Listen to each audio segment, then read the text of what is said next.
Hello Podcats, Geoff Gascoigne here. Today I'm in Croydon in South London and it's a beautiful spring day, and I'm on my way to see a wonderful young singer and trumpet player, Freddie Benedict.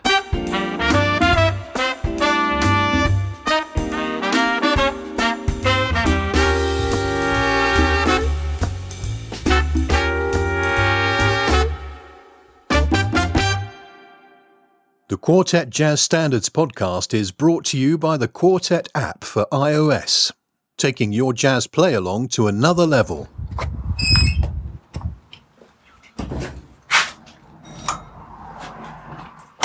Hello, mate. Freddie Benedict, how are you? Geoff Gascoigne. I know. Come on in. I love the shorts. Thank you. Sorry, I maybe have a game of tennis from my gig. We'll see what I do. How lovely to How see are you. you, mate? Yeah, good to see you, Good, man. yeah. Can I get you a coffee? A cup of tea would be amazing, thank you. Cup of tea. Yeah. Right, cup of tea. Come on through. Hi Freddie, how are you?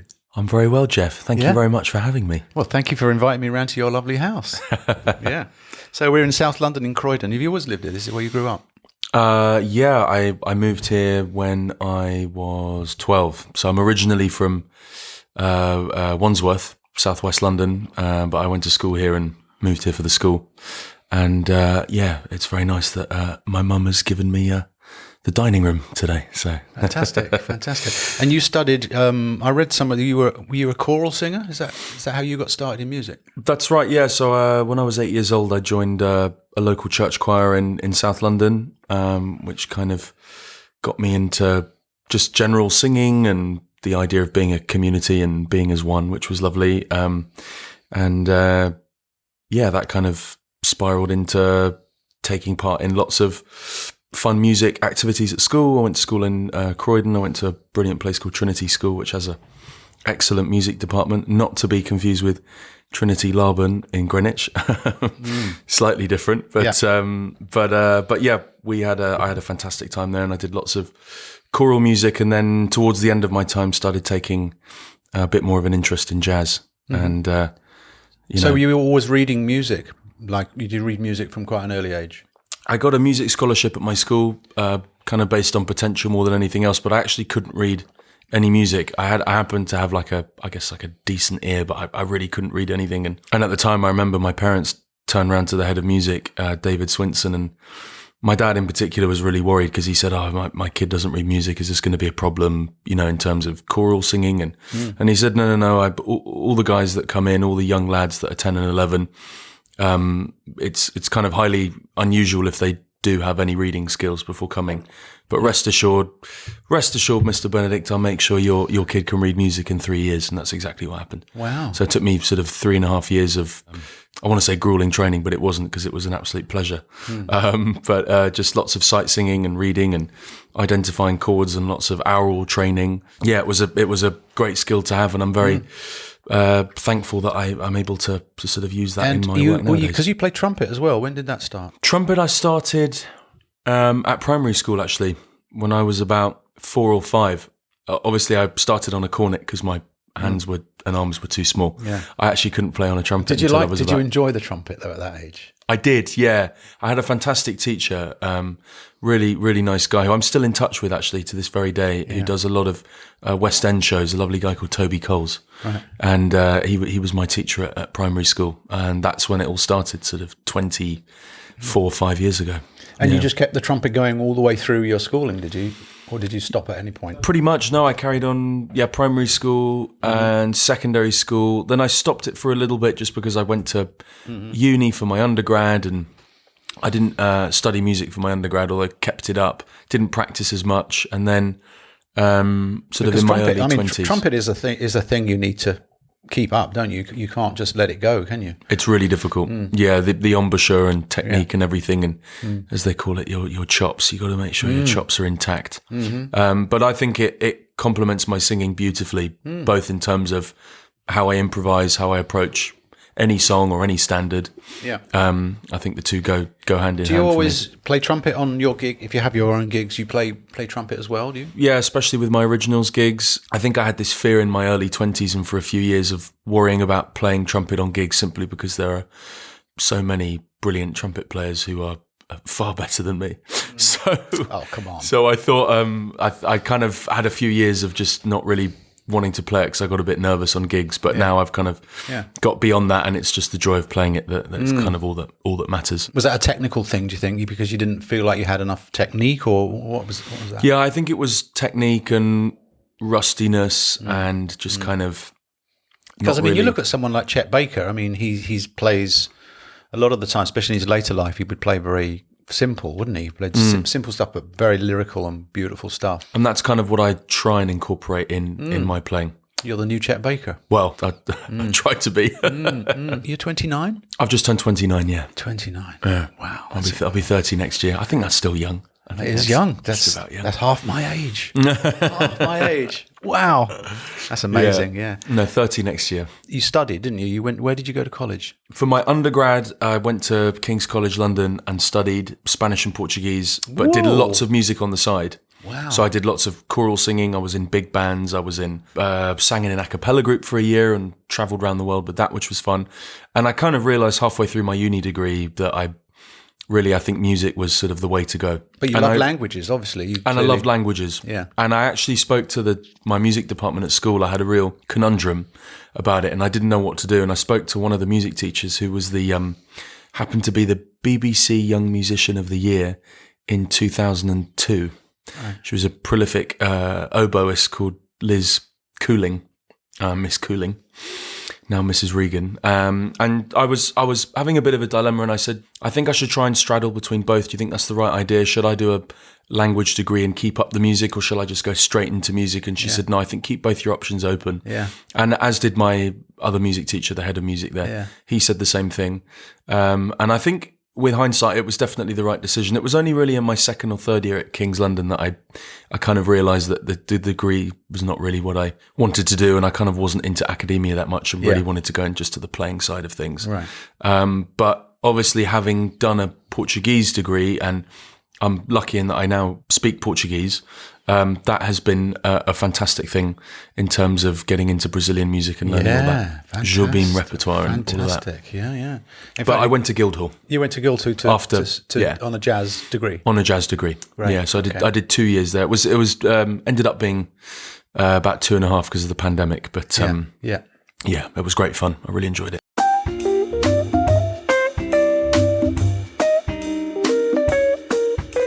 Fantastic. And now you're out in the world earning a crust.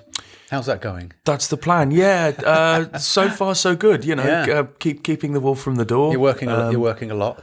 Yeah, I think I'm keeping fairly busy. I'm lucky in that I can, as my mum would say, I can sing for my supper, which is brilliant. Good.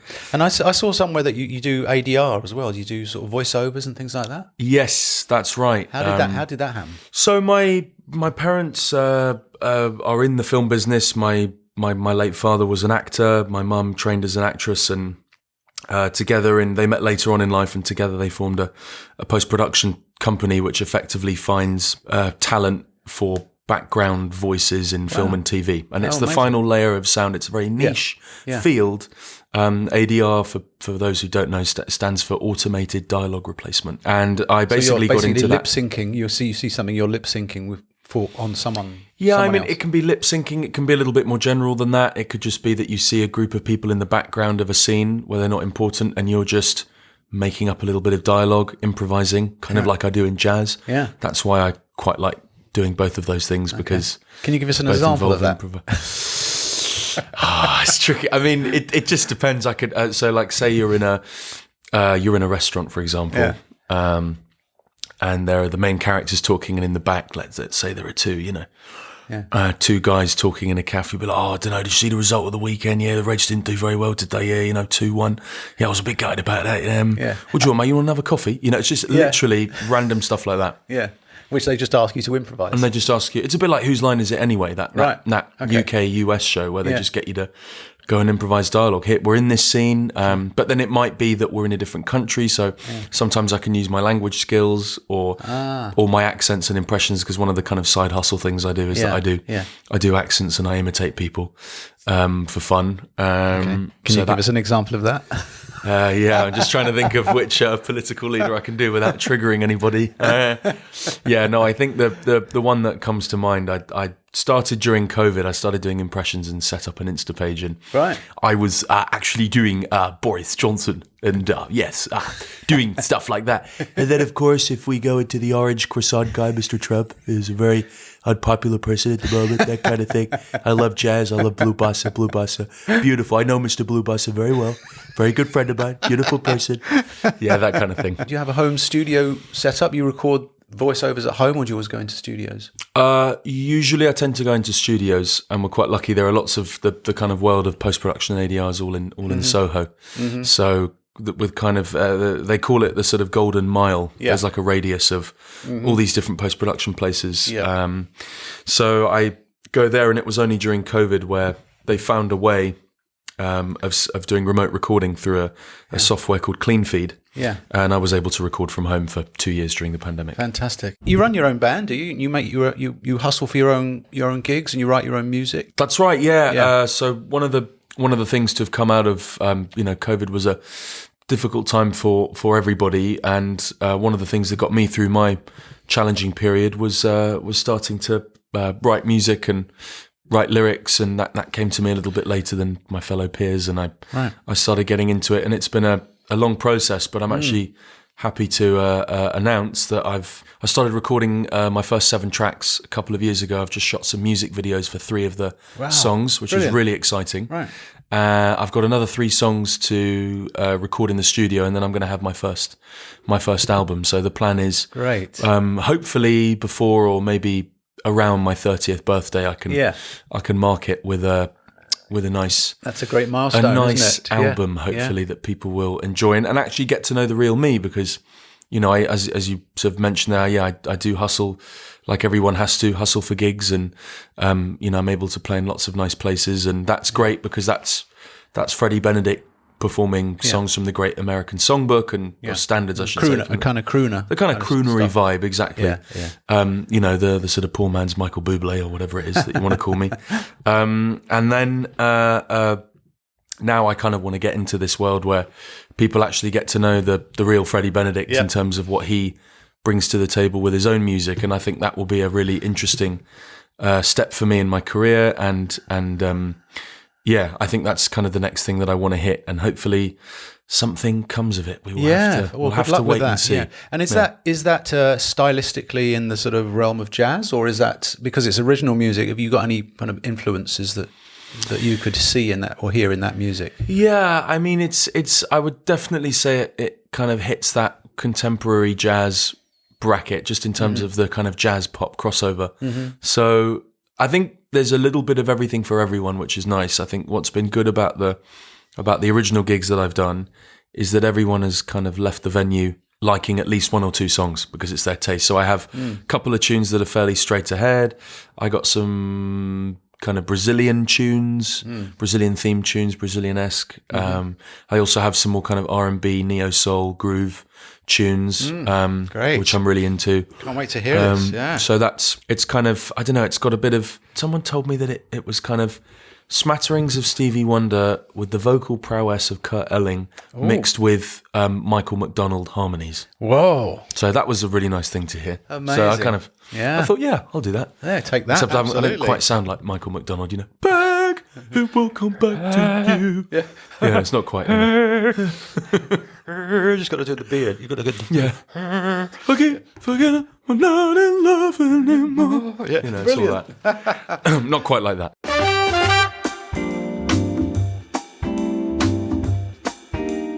When did you start improvising, and how did you gain vocabulary, and how did you get to where you are now? So it all started when I was at school.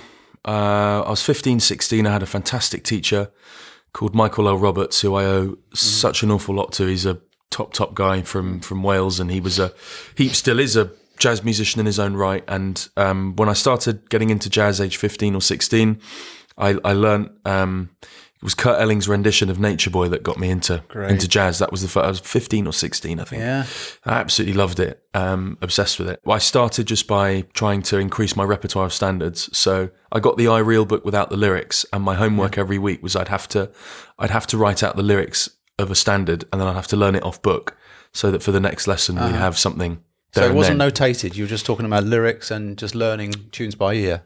Yeah, that's kind of how it started. So I would have, the notes there and the chord symbols above, but without any words. And that was just a kind of good way of learning and memorizing lyrics. That's how I started.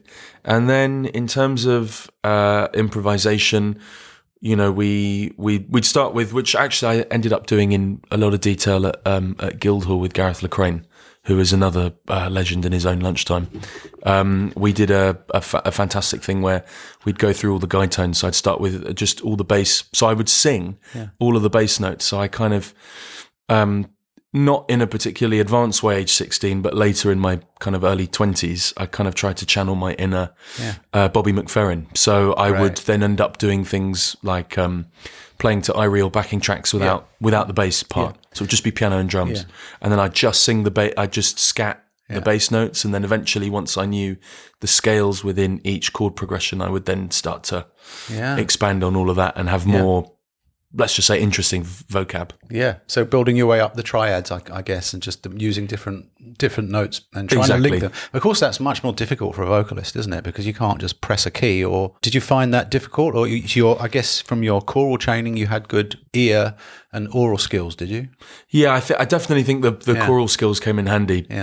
Just in terms of having decent intonation and a good tonal center and finding the notes and also hearing the notes. I remember we had a masterclass when I was at school with a fantastic euphonium player called Orrin Marshall. I know Orrin Marshall, yeah. And I remember him saying to me... Orrin Marshall played tuba on the Jamie Cullum's first album. 20-something. Oh, right. He was the tuba player, yeah. Oh, was he? Yeah, great. Yeah, I mean, he won't remember me because obviously I was a 15-year-old school kid from Croydon. Yeah. But if he's listening to this, he was fantastic in this masterclass. He came to adjudicate a competition. Yeah. But he had this thing about when you sing a note, whether you're playing or singing, always hear the note in your head before you sing it, because that will help you with your pitch and your tonality and tonal center. And I never forgot it. Yeah. So and whether it was playing a note on the trumpet, which maybe I had more difficulty with than singing, that was always the thing. So if whether you have an accompaniment in a piano part and you're trying to find your note, that was one of the things I struggled with for a year or two, was kind of hearing the piano part and going, is it la, la, la? And I was kind of doing a lot of that. Whereas Orrin said, just hear the note, you know what the note is, have it in your head and then sing it and you'll never get it wrong. And he was right.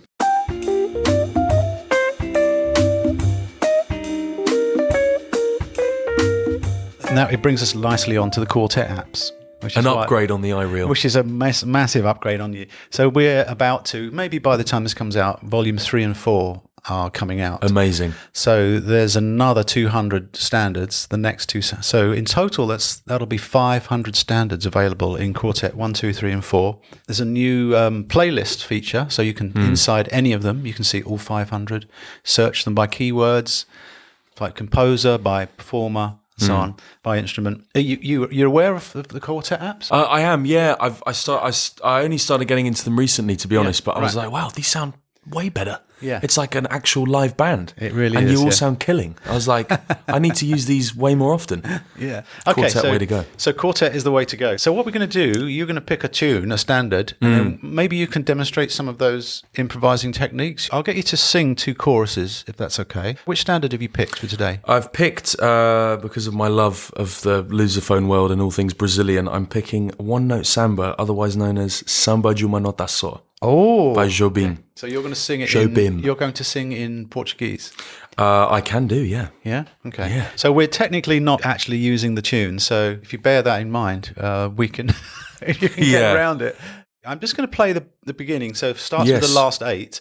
I'll stop it. I just want you to just give me a brief. Maybe you could sing the roots or something. Just. Yeah, I could sing the something like that. The bass, how my improv was helped by singing all the bass notes. Just sing us a chorus. Sing us a chorus using the roots and maybe some of the other tones or something. How you just demonstrate how you can get away from it just sounding like you're singing the roots. Yeah, is that absolutely possible? Yeah, we'll give it a go. So we'll have a sound check. So this is the last 8. Okay. And then there's 1, 2. Here we go.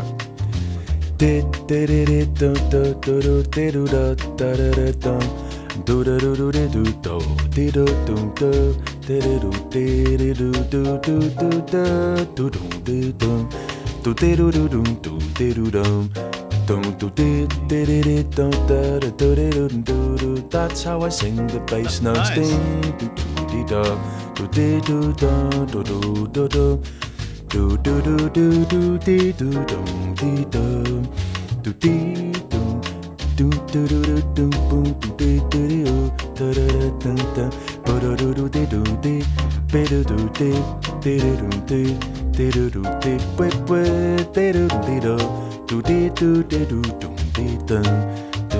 That is how you sing the bass notes of Samba Jumanataso.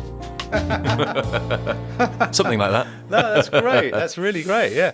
But obviously, there's a lot of other stuff in there. I mean, there was a couple of moments where you kind of crept up. You went up da da da da da. You went up the scale. Yeah, a little scale there, just upper fifth. But yeah, I was sort of trying to sort of, I guess, impersonate how a bass player would sort of sing the line. I was going to say that. Yeah. Fantastic. Yeah, but there's loads of jazz just inside that. Isn't there? Yeah. But obviously, you need to know the harmony in order to do that, don't you? You need to study. And do you sit at the piano and learn harmony, or what's your method for learning harmony in a new tune, for example? It's a mixed bag, to be honest. I mean, I'll always listen to the record. That's like the number one thing. Listen to the record before anything, and then once I've got a rough idea as to how the melody goes, then I'll sit down at the piano. And I'm a proficient piano player. I'm not. I'm never going to say I'm a good player because I'm not. But I can get round a piano and play all the chords and the voicings, and then kind of work out where it's going. What's great about this particular song, like a lot of the classics, like Go For Me Ipanema and all the other kind of brilliant Brazilian tunes, is that it's a bossa nova chord progression that's iconic, but has a sort of twist on the classic 3-6-2-5 chord progression. Yeah. So instead of using the 3-6-2-5, he likes to use tritone substitutions for the 6 and 5 chords. Yeah, which is really cool. And it gives you that descending motion, doesn't it? From the bass?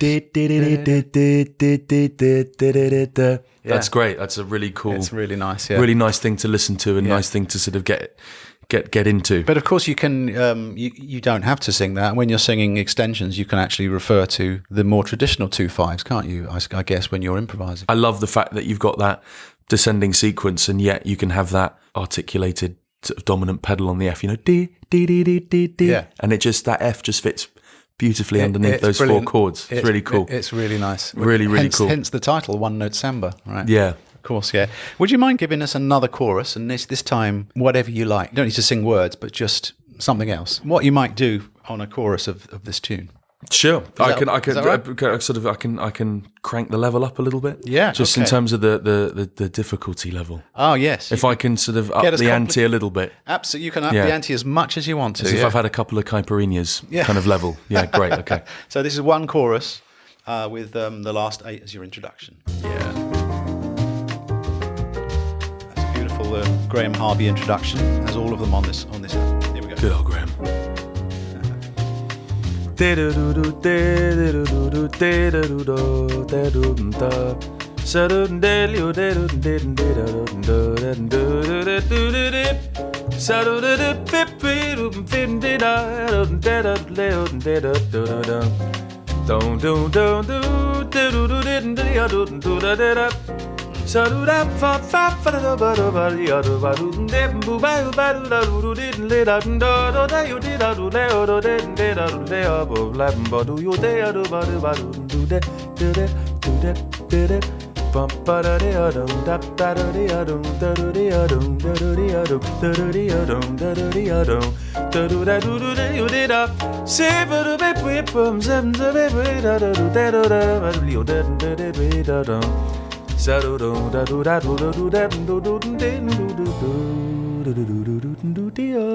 There you go. Yes. Oh, sorry, I pressed the wrong one. I know it was a joke. It was a joke of a solo, was it? I pressed laughter. Right, I should have pressed this. Hey. Oh yeah. Thank you so much. Thank you. Really great. Thank you. One Note Samba. Love the guy. He's a great guy. Fantastic, yeah. Oh, such great stuff in there. That's amazing. I'd love to hear just a little bit of you singing Brazilian, Yes. if possible. Do a little Give us a little taste. little section. Little taste. Uma sessão. Yeah. For the Brazilian It's such a listeners. beautiful language, isn't it? Oh, it's beautiful. Gorgeous, absolutely gorgeous. It's incredible. Have you spent any time in Brazil? Or? Oh, yeah, I did about 7-8 years ago. I went for a week with one of my best friends, and we went to Rio and did kind of all the touristy things, and then just listened to live music in the streets, and it was just incredible. Went to this fantastic district called Lapa, which is basically a place where you just walk to any corner of any bar and there's live music outside, and it's just amazing. Just Brazilians just have natural groove and rhythm, and just amazing people. Yeah. E quem quer Fabulous. todas as notas, ré, mi, fá, sol, lá, si, do. Fique sempre sem nenhuma, fique numa nota só. Olé! Olê! Wow. Obrigado. Obrigado, Geoff. I hear in a lot of that bossa nova, they're pre-phrasing, aren't they? They're phrasing quite ahead. Listen to João Gilberto, and he's da da da da da, Yes. da da da da da, and it's amazing when you hear him play, and there's him playing solo guitar and singing. His vocal is way ahead, isn't it, of the guitar? It's awesome. It's very hip to kind of start a phrase on the fore and before you. Yeah, I mean, people don't do that very much in Western music, do they? Yeah, it's the tanta gente existe por aí que fala tanto e não diz nada ou quase nada. Já me utilizei. I love all that. It's great. Oh, so it's hip. really cool. I loved it.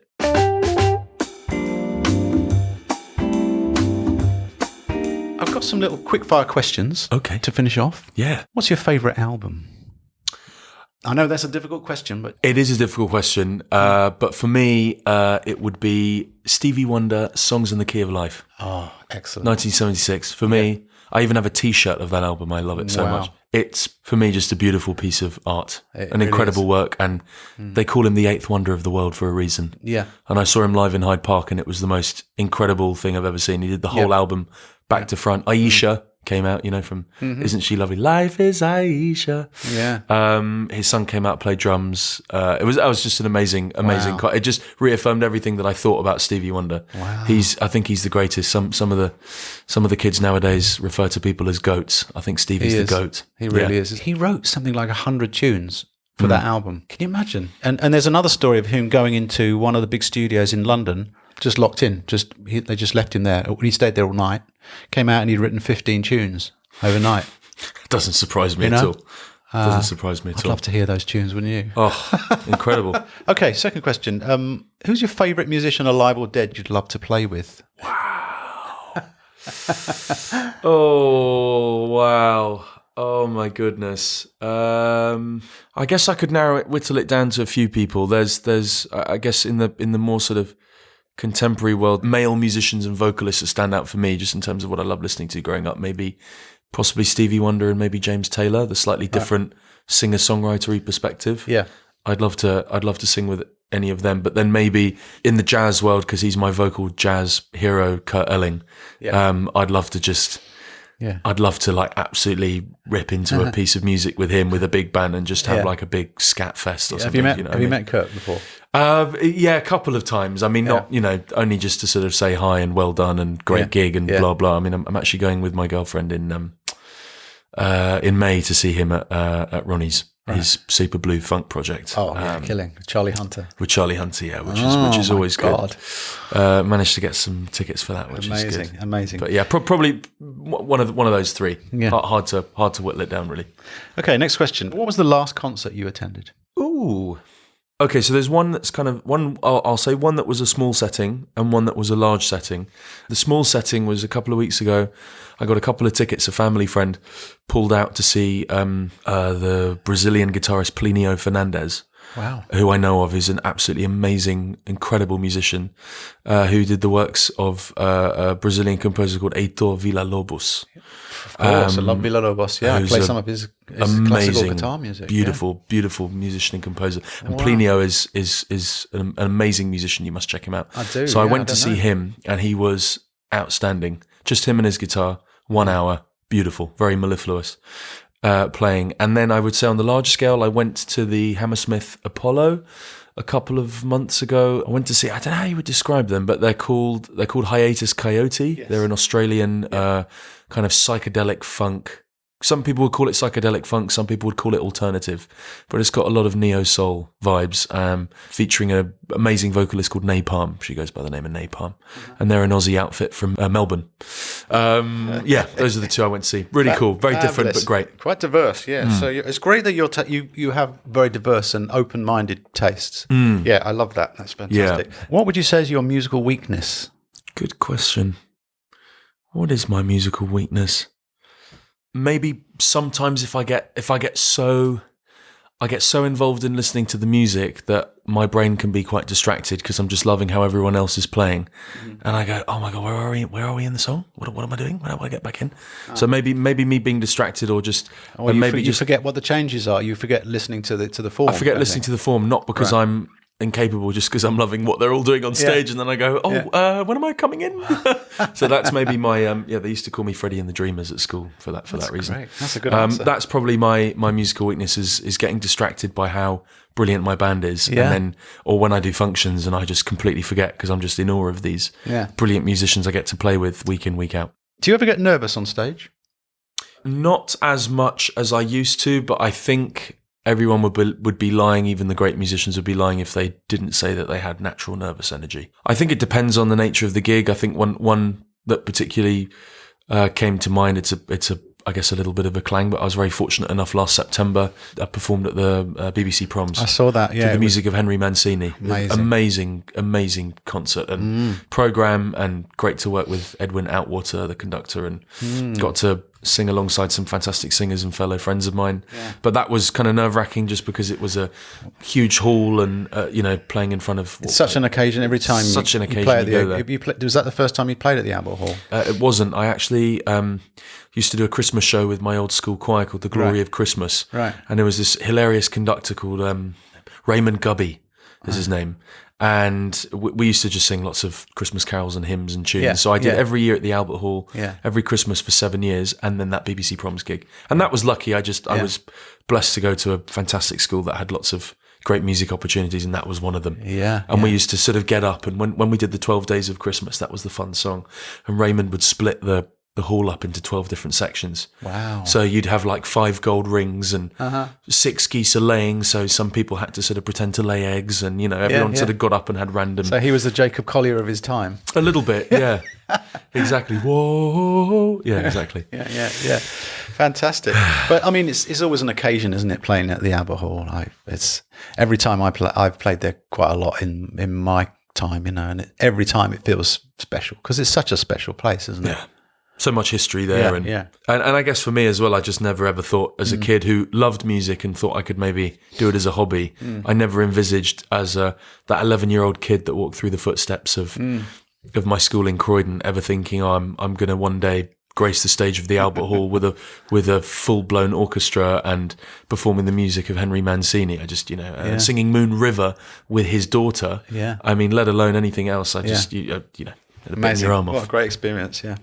Okay, a few other silly questions. What's your favourite sandwich? Oh, good question. Love that. It's like being on the Stephen Colbert Show. What is the best sandwich? Okay. I'll have your best sandwich in the voice of Donald Trump. Okay, so for me, it's very clear. My favourite sandwich has got to be... My girlfriend is actually American, and she makes a very good grilled cheese sandwich. Grilled cheese? So I think what we call a cheese toasty, they call a grilled cheese. It's slightly different, actually, if we're going to get into the niche scientific depths. I'd probably go for a grilled cheese. Fantastic. Grilled cheese with a tomato soup. Okay. Oh, yeah. Your favourite movie? Okay, I'll do one sort of comedic one that's not serious, and then one serious film. My favourite comedy film is Bruce Almighty. Jim Carrey, I think that's just one of the best films ever. So hilarious and ridiculous. And then in terms of, like, to say a bit more serious cinema, I would probably go for there's a fantastic Tom Hanks film called The Green Mile with Michael Clarke Duncan. That is a fantastic film. A couple of honourable mentions, I guess, maybe Shawshank, Saving Private Ryan. But yeah, I'd say The Green Mile. Fantastic. It's an amazing film. Do you have a favourite country? I know you've travelled quite a bit. Have you got a favourite place in the world? Favourite city? I have to say probably country, really tricky, but one of my favourite cities, just from having lived there and gone back and absolutely loved the place, and I went there before it became trendy, is I absolutely love Lisbon, capital of Portugal, Lisboa. Beautiful place. Lovely people, great food, amazing music. I went in my sort of early 20s. I did a lot of clubbing there. The nightlife was very fun, I seem to remember, from what I could remember of those evenings. Yeah, I'd probably say Lisbon. That was awesome. And then maybe just because it's iconic, one outside of Europe, I like New York. Yeah, great. I love New York. Went to the Blue Note at the end of last year, and that was amazing. And finally, a silly question. Do you have a favourite chord? Yes. I like sus13s. Oh. Because they just sound so hip, and they never know where they're going in life. Now, I don't know whether I sound hip, but I don't really know where I'm going with my life. Like, it's just kind of, it's all happening and it's all falling into place, I think. Yeah. But it's never fully resolved. It's not quite resolved, yeah. So I'm going to go for an A flat sus13. Okay. So G flat major 7 over A flat. Yes. Same thing, yeah. Same thing. Do you like to notate it as that, or how do you? Yeah, I don't mind slash chords. I to be honest, I don't know really what the rules are, to be honest. Yeah.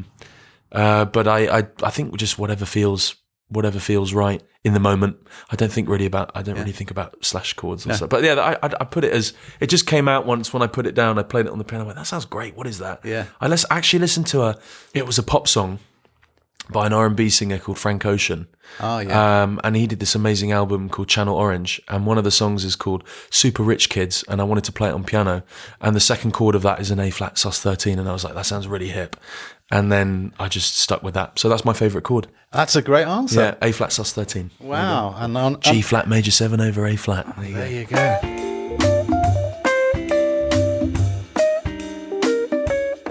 So, what have you got coming up? The next big show I've got coming up is on Sunday, the 27th of April.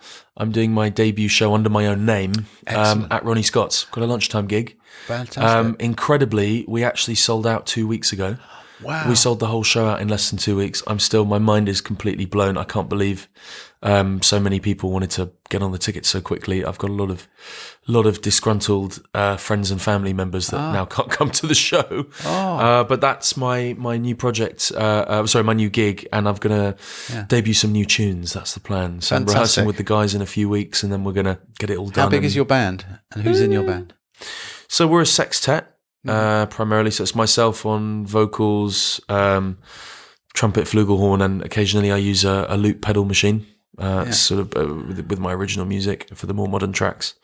Then we've got Chris Bland on piano, Luke Fowler on bass, Floyer Sydenham on the drums, Kieran Gunter on guitar, and Jess Bullen on the sax. So a really great band, and they're my friends, and we all get along very well, or at least they pretend to get along with me. And yeah, it's good vibes. So fabulous. Well, good luck with that. Yes. Thank you very much. I'll hopefully come down to see that if I can get in. I yeah, probably I'll try and see if I can squeeze you in somehow, Geoff. Yeah. All right then. So great to see you, Freddie. Thank you for your time. It's been amazing. Thanks so much for having me. Pleasure. All right. Thank you. See you soon. Obrigado. Thank you for making it to the end of another podcast. Please subscribe if you want to hear more of them as they land. The Quartet Jazz Standards podcast is a UK music apps production. Quartet for iOS, taking your jazz play along to another level. Search for Quartet on the App Store or find out more at quartetapp.com.